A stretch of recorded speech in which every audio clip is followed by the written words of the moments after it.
안녕하세요. 오늘은 요즘 흔한 혼자 살고 있는 65세 할머니의 이야기를 다루겠습니다. 김순희 씨는 아침이면 저절로 눈을 떴습니다. 시계를 보니 아직 7시도 되지 않았습니다. 더 자려고 해도 잠이 오지 않았습니다. 남편이 떠난 후로 이런 생활이 익숙해졌습니다. 창밖으로 보이는 봄볕은 따스했지만 마음속은 여전히 겨울이었습니다. 밥을 짓는 동안 솥에서 나오는 김이 부엌 창문에 서렸습니다. 매일 혼자 식사하지만 늘 두 사람 몫을 준비하는 습관이 있었습니다. 그 사실을 깨달을 때마다 쓸쓸함이 밀려왔습니다. TV를 틀어놓고 신문을 훑어봤지만 좀처럼 집중이 되지 않았습니다. 채널을 몇 번 돌려보다가 결국 TV를 껐습니다. 방 안은 정막으로 가득 찼습니다. 그때 전화벨이 울렸습니다. 오랜 친구인 이정희 씨였습니다. 30년 지기 친구의 목소리는 언제나 활기가 넘쳤습니다. 순이야, 요즘 어떻게 지내? 그냥 집에 있어. TV 보고, 밥 먹고, 청소하고 늘 똑같아. 순희 씨의 목소리에는 체념이 묻어났습니다. 그러지 말고 뭔가 해보는 게 어때? 요즘 우리 나이에도 배울 게 얼마나 많은데. 컴퓨터 다룰 줄 알아? 컴퓨터, 스마트폰도 겨우 쓰는데 무슨 컴퓨터야. 순이는 헛웃음을 지었습니다. 그러니까 배워야지. 나도 요즘 주민센터에서 배우는데 생각보다 재밌더라고. 우리 세대도 이런 거 할 줄 알아야 해. 한번 도전해봐. 나이 들수록 새로운 걸 배워야 치매 예방도 된다잖아. 순이는 며칠 동안 고민했습니다. 창가에 앉아 지나가는 사람들을 바라보며 생각에 잠겼습니다. 그냥 집에서 쉬는 게 편하긴 하지만 그렇다고 해서 달라지는 건 없었습니다. 가끔 자식들이 찾아오긴 했지만 바쁘다는 이유로 얼굴 보는 시간은 짧기만 했습니다. 외로움이 밀려왔습니다. 손주들 얼굴도 영상통화로만 보는 게 전부였습니다. 마침내 결심한 그날 오후, 순이는 오랜만에 동네로 나섰습니다. 봄바람이 머리카락을 스치고 지나갔습니다. 그러다 주민센터 앞에서 걸음을 멈췄습니다. 컴퓨터 기초반 모집이라는 현수막이 바람에 펄럭이고 있었습니다. 순이는 한참을 망설이다가 결국 문을 열고 안으로 들어갔습니다. 심장이 조금 빠르게 뛰었습니다. 마치 첫 출근을 하던 날처럼 설레는 기분이었습니다. 사실 순희 씨는 작은 아파트에서 혼자 살고 있었습니다. 남편은 50대 때 교통사고로 세상을 떠났고 그 후로 아이들을 키우느라 바쁘게 지냈습니다. 하지만 이제는 자식들도 다 자라고 자신만의 시간이 주어진 상황이었습니다. 그러나 때로는 그 시간이 너무 길게 느껴졌습니다. 낯선 공간, 낯선 사람들 속에서 순이는 어색한 발걸음을 내딛었습니다. 넓은 교실 안, 모두 335 짝을 지어 이야기하고 있었습니다. 벽에는 컴퓨터 기초반이라는 글자가 커다랗게 붙어 있었습니다. 책상마다 놓인 컴퓨터 화면이 반짝였습니다. 주민센터 컴퓨터 교실에는 다양한 연령대의 사람들이 있었습니다. 60대부터 70대까지 모두 비슷한 표정으로 앉아 있었습니다. 두려움과 기대가 뒤섞인 얼굴들이었습니다. 하지만 유독 눈에 띄는 사람이 있었으니 바로 박만석이었습니다. 하얗게 센 머리카락에 조금 남루한 차림이었지만 손놀림만큼은 능숙했습니다. 스마트폰을 자유자재로 다루며 옆 사람들에게도 이것저것 설명해 주고 있었습니다. 그의 눈빛에는 따뜻함이 묻어났습니다. 순이는 조심스럽게 자리에 앉았습니다. 마우스를 잡은 손이 살짝 떨렸습니다. 하지만 화면을 켜는 것조차 어려웠습니다. 옆자리 수강생들은 이미 인터넷을 켜고 있었지만 순이는 전원 버튼조차 찾지 못하고 있었습니다. 한참을 헤매고 있을 때 옆자리에서 누군가 말했습니다. 처음이신가 봐요? 차분한 목소리였습니다. 고개를 들어보니 아까 본 박만석이 서 있었습니다. 네, 맞아요. 스마트폰도 겨우 쓰는데 컴퓨터라니 영 어렵네요. 순이는 쑥스러운 듯 웃었습니다. 처음엔 다 그래요. 저도 처음엔 힘들었어요. 근데 익숙해지면 별거 아닙니다. 제가 도와드릴게요. 그렇게 박만석은 하나하나 차근차근 알려주기 시작했습니다. 그의 설명은 친절했고 목소리에는 참을성이 묻어났습니다. 어떻게 인터넷을 켜는지, 마우스를 어떻게 움직이는지, 심지어 스마트폰과 연동하는 법까지 자식들도 안 가르쳐 주던 것들을 이 낯선 할아버지가 친절하게 설명해 주었습니다. 봄이 깊어갈수록 순이의 마음도 조금씩 열렸습니다. 컴퓨터 수업이 있는 날이면 아침부터 설렘이 가득했습니다. 단순히 컴퓨터를 배우는 것을 넘어 새로운 세상이 열리는 기분이었습니다. 순희 씨, 오늘은 카카오톡 PC 버전을 깔아볼까요? 박만석의 제안에 순이의 눈이 반짝였습니다. 그게 뭔가요? 휴대폰으로만 하던 카톡을 컴퓨터로도 할 수 있어요. 손주들이랑 영상통화도 더 크게 할 수 있죠. 순이는 처음으로 컴퓨터로 손주들과 영상통화를 했습니다. 큰 화면으로 보는 손주들의 모습에 눈시울이 붉어졌습니다. 박만석은 그런 순이를 보며 따뜻하게 미소 지었습니다. 선생님, 정말 감사해요. 제가 이런 걸 할 줄 알게 될 줄은 몰랐어요. 뭐려, 이제 시작이에요. 다음엔 인터넷 뱅킹도 해봐요. 요즘은 은행 안 가도 되거든요. 박만석의 도움으로 순이는 인터넷 뱅킹에 처음 로그인했습니다. 통장 잔액이 화면에 떴습니다. 남편이 남긴 보험금과 퇴직금이 고스란히 보였습니다. 무려 10억 원. 그 순간 박만석의 표정이 미묘하게 달라졌습니다. 순간적으로 스친 당혹감을 감추려 했지만 순이는 놓치지 않았습니다. 순희 씨, 꽤 큰 돈을 가지고 계시네요. 남편이 남겨준 거예요. 혹시 몰라서 은행에 그대로 두고 있었어요. 박만석은 잠시 침묵했습니다. 그의 눈빛에는 복잡한 감정이 어려 있었습니다. 순이는 그의 반응이 의아했습니다. 왜 그러세요? 아니, 그냥 제가 좀 놀라서요. 큰 돈을 그냥 계좌에 넣고 있다는 것이. 아, 네. 순이는 대수롭지 않게 넘겼습니다. 며칠 후 박만석에게서 전화가 왔습니다. 순희 씨, 저녁 식사 같이 하실래요?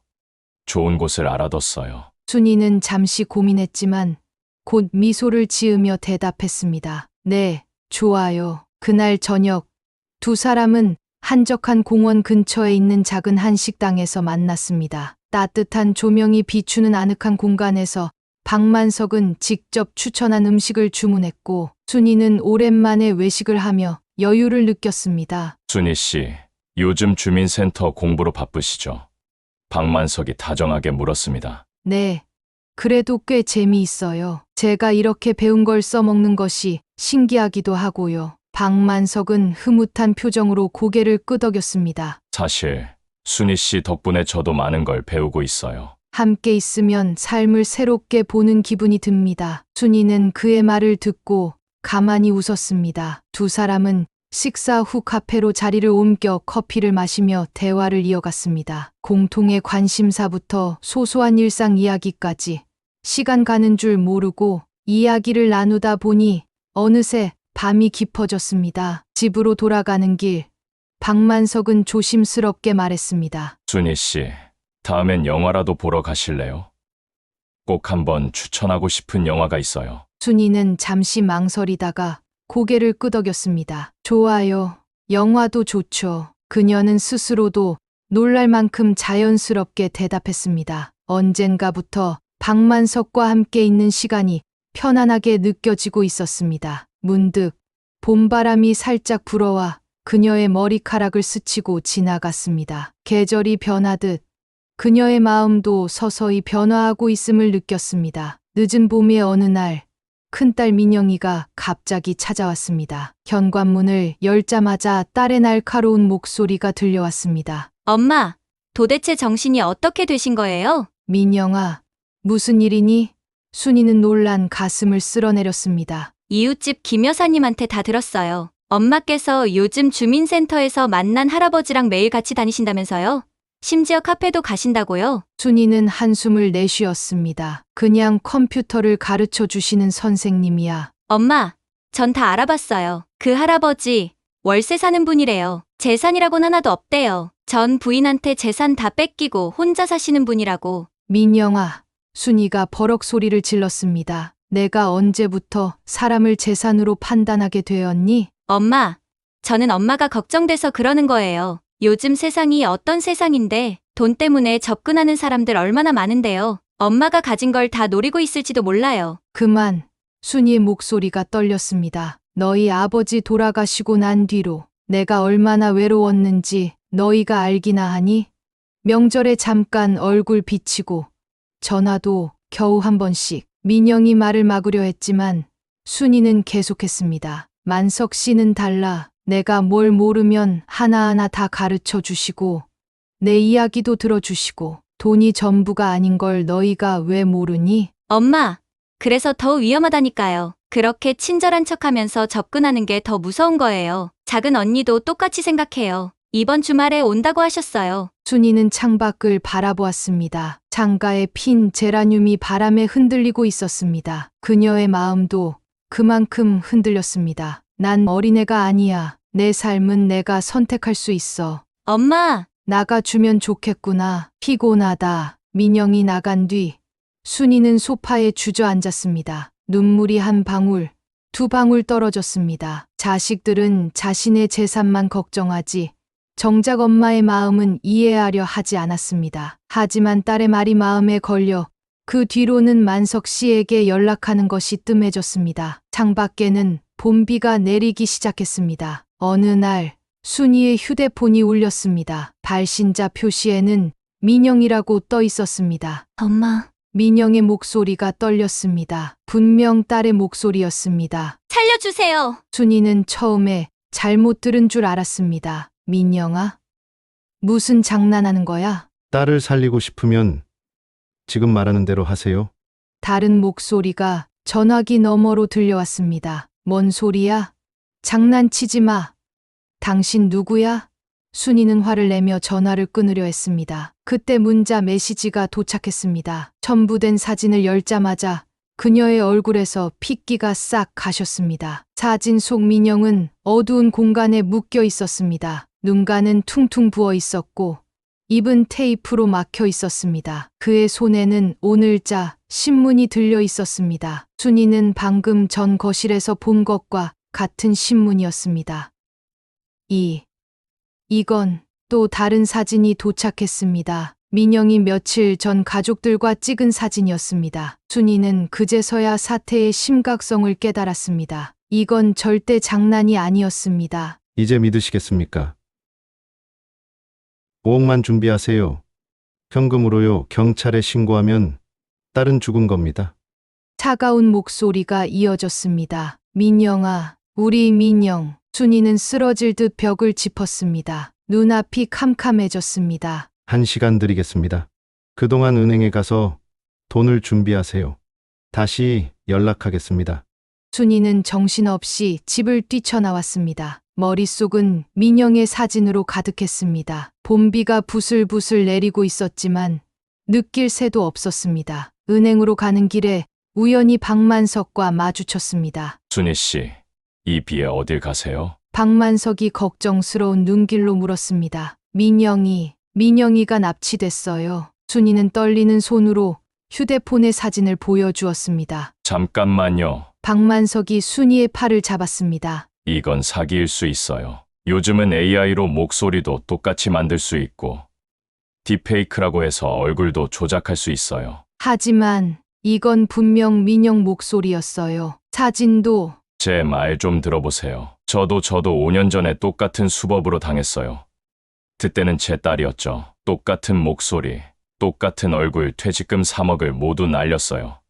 나중에 알고 보니 전부 가짜였어요. AI로 만든 거였다고 하더라고요. 지금 바로 민영에게 전화해보세요. 박만석의 말에 순이는 떨리는 손으로 휴대폰을 들었습니다. 첫 번째 통화 시도. 신호음만 계속 울렸습니다. 받지를 않네. 순이의 얼굴이 더욱 창백해졌습니다. 한 번 더 해보세요. 회사 전화도 있잖아요. 박만석이 다급하게 말했습니다. 순이는 민영의 회사 번호를 눌렀습니다. 또다시 신호음. 심장이 터질 것 같았습니다. 역시 안 받아. 정말 무슨 일이 생긴 걸까? 그때였다. 여보세요.